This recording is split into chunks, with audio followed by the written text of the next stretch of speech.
चलिए प्यारे बच्चों, स्वागत है आप लोग के क्लास में। क्लास 10 काव्य खंड का है, चैप्टर 10 है आप लोग का अक्षर ज्ञान, और बहुत इंपॉर्टेंट है। इससे एक क्वेश्चन तो 100% आपका बनता है एग्जाम में। तो चलिए कौन सा क्वेश्चन बनता है उसको भी देखेंगे और कुछ जानकारी भी ले लेते हैं। तो सबसे पहले अक्षर ज्ञान के लेखक कौन है, तो याद रखिएगा लेखक नहीं है, लेखिका है। कौन? अनामिका जी। ठीक है, अक्षर ज्ञान के लेखक या लेखक मतलब कही अनामिका है, ये है कौन? लेखिका है। ठीक है, लेखिका कौन है? अनामिका है। इनका जन्म 17 अगस्त 1961 में मुजफ्फरपुर बिहार में हुआ था, यानी हमारे बिहार की है ये। एक बार फिर से अक्षर ज्ञान, बहुत बार क्योंकि इस चैप्टर से क्वेश्चन बनता है आप लोग का। तो अक्षर ज्ञान के लेखक कौन है या लेखिका, तो अनामिका याद रखिएगा। और जन्म की बात करें तो 17 अगस्त 1961 ईस्वी में मुजफ्फरपुर बिहार की। इनके काव्य संकलन की बात करें जो सबसे ज्यादा प्रसिद्ध था, तो याद रखिएगा बीजाक्षर। ठीक है, बीजाक्षर याद रखिएगा। काव्य संकलन में इनका कौन सा सबसे सुप्रसिद्ध था? बीजाक्षर। आगे बात करें पुरस्कार की, तो इनको राष्ट्रभाषा परिषद पुरस्कार मिला है, भारत भूषण अग्रवाल पुरस्कार मिला है, और ऋतुराज साहित्यकार सम्मान मिला है। ठीक है, तो इतने सारे चीज लेके ये अनामिका जी बैठी हुई है हमारे मुजफ्फरपुर में। याद रखिएगा, पुरस्कार की बात करें राष्ट्रभाषा परिषद पुरस्कार किनको मिला? अनामिका जी को। भारत भूषण अग्रवाल पुरस्कार किसको मिला है? अनामिका जी को। ऋतुराज साहित्यकार सम्मान किसको मिला है? अनामिका जी को। चलिए अब आगे बढ़ते हैं बोध और अभ्यास की तरफ, प्रश्नों की तरफ, और यही आपका क्वेश्चन है जो सबसे ज्यादा एग्जाम में पूछा जाता है। बेटे के लिए डॉ क्या है और क्यों? तो देखिए, बेटे के लिए डॉ का अर्थ डॉ यानी माँ है, तथा माँ की गोद में बेटा, क्योंकि डॉ के आगे बिंदु, ये जो आप देख रहे हैं बिंदु, इसका उपयोग किया जाता है, अर्थात माँ की गोद में बेटा को बैठाया जाता है।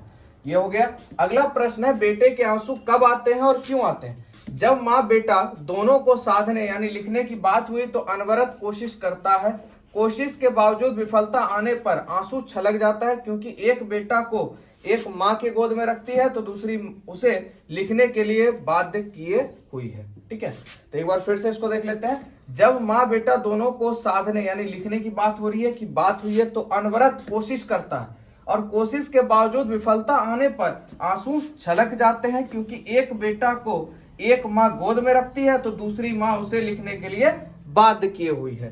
तो इसी कारण बेटे के आंख में आंसू कब आते हैं, यही आपका उत्तर हो गया। ठीक है, चलिए चलते हैं अगले प्रश्न की तरफ। प्रश्न को देख लेते हैं, व्याख्या करें। इसमें कहते हैं गमला सा टूटा हुआ उसका गौ और घड़े से लुढ़कता हुआ उसका घौ, इसकी व्याख्या करना। तो देखिए, प्रस्तुत पद्यांश अनामिका रचित अक्षर ज्ञान से लिया गया है, जिसमें बच्चों को अक्षर ज्ञान का तरीका कौतुक पूर्ण है, यानी बहुत बढ़िया से इसको समझाया गया, कौतुक पूर्ण है।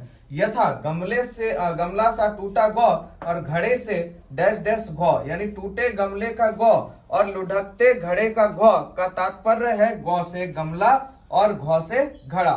बच्चे की समझ में नहीं आता कि गमला से गौ कैसे अलग होता है तथा लुढ़कते घड़े से घौ कैसे अलग होता है, इसी को यहाँ पे अनामिका जी ने सजाया है ना। यहाँ पे देखिए कितनी अच्छी बात करें, यानी गौ से घड़ा, बच्चे की समझ में नहीं आ रहा है कि भैया गौ से गमले से गौ कैसे अलग होता है ना, गमले से गौ कैसे अलग हो रहा है और घड़े से घौ कैसे अलग होता है, इसी को अनामिका जी ने पद्यांश में कहा है। ठीक है, चलिए ये हो गया आप लोग का चैप्टर खत्म। इतना ही क्वेश्चन आंसर है, थोड़ा बहुत समझाने में जो भी दिक्कत हो, क्योंकि कारण है हिंदी मेरा विषय नहीं है, सिर्फ आपको ये नोट्स के लिए है कि मान लीजिए आपका एग्जाम है तो उसमें आप इतना अगर क्वेश्चन टेकअप कर लेते हैं, इतना पढ़ लेते हैं, तो आपका एग्जाम में मान लीजिए 400 प्लस नंबर कटने वाला नहीं है।